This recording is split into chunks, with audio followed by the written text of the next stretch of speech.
Good morning, Illini. I'm Andrea Flores, your UI7 News correspondent. I am here in Taylorville, Illinois, where just this past weekend an EF3 tornado passed through here, and as you can see behind me, the damage speaks for itself. Much in the tornado's path was destroyed.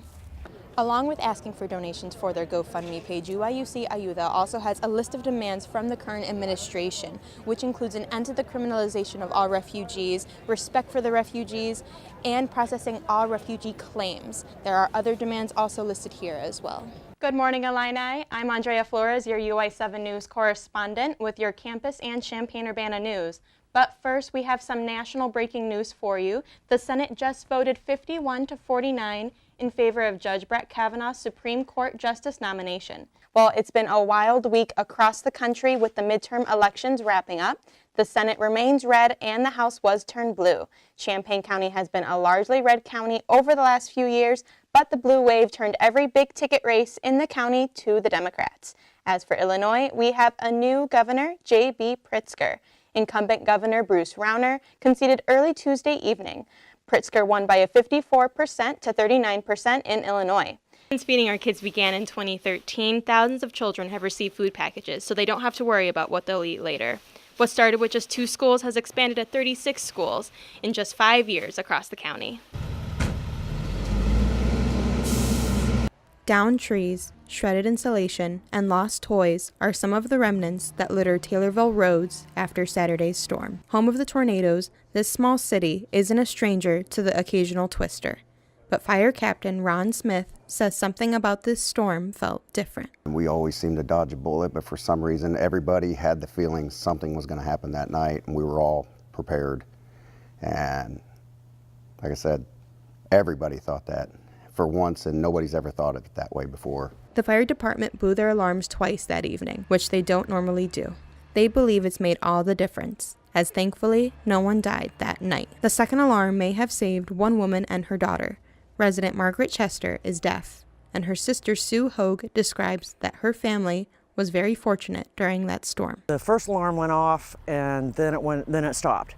And then so they thought, oh, it's just another false alarm. So my sister was downstairs, my niece was upstairs, and she heard it coming, she heard the roar. So she was able to go downstairs and get my sister and their pets and get them to the basement just in time. One downside for the family, they just moved to Taylorville last year. They really just got settled in here, so now they've got to start all over with that. But despite this, Sue remains positive. Even though her sister's home has some damage, it's still structurally sound, which unfortunately, some of her neighbors weren't as lucky. City officials say that reconstruction and cleanup can take weeks, if not months. In Taylorville, for Good Morning Illini, I'm Andrea Flores. And in local elections, a new position is coming to Champaign County after being voted on in a November 2016 referendum. Republican Gordy Holton and Democrat Darlene Clopel are both running for Champaign County executive. The winner of the new position will oversee the parts of the county government that aren't controlled by other elected officials. I got a chance to speak with Gordy Holton, the current county clerk, on what he thinks about this new position. So county executive is a little bit like being mayor for Champaign County. The new executive will also oversee county board meetings, propose budgets, break any tie votes, and exercise veto power. Both Holton and Clopel say they are able to bridge the gap between urban Democrats and rural and suburban Republicans that live in Champaign County. For our top story today, investigators are looking into an alleged arson incident that occurred on campus early Thursday morning. Champaign and Urbana fire departments responded to a working fire on Stoughton Street, called in by a passerby. Only one apartment was set on fire, and the resident was not home as firefighters contained the flames. Authorities believe this was an arson attack, as it appeared something was allegedly thrown into the window and the screen was cut open before the apartment was set on fire.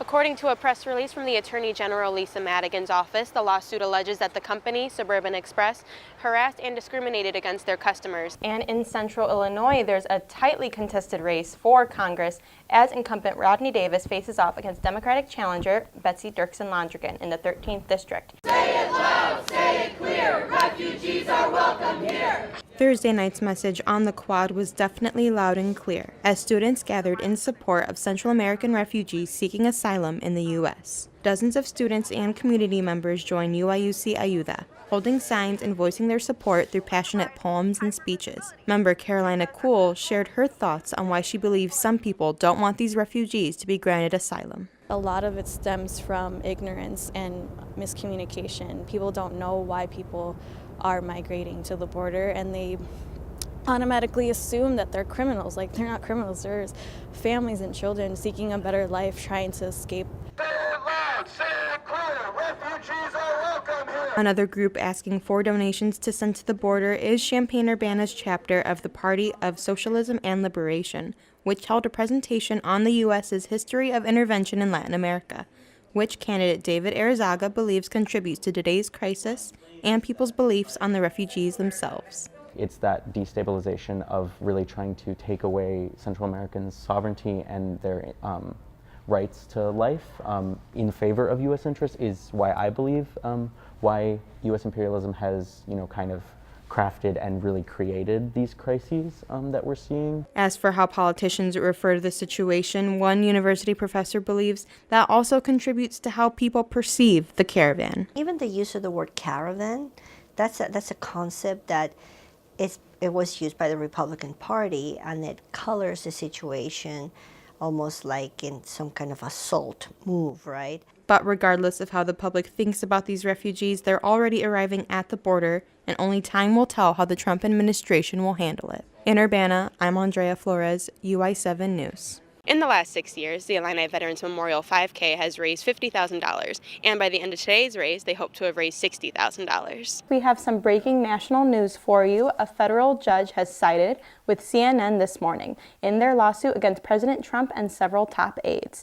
The judge is ordering the White House to immediately return press credentials to CNN's Jim Acosta. In entertainment news today, Carrie Underwood is expecting her second child with her husband, Mike Fisher. The country music superstar took to social media to announce the exciting news. She posted a video on Instagram Wednesday morning, captioned, "Ooh baby, do we have a bundle of info to share with you?" The new baby will join Underwood's firstborn, Isaiah, who is 3 years old. That's all for this morning. Thank you for tuning in. I'm Andrea Flores. Have a great day, Chicago.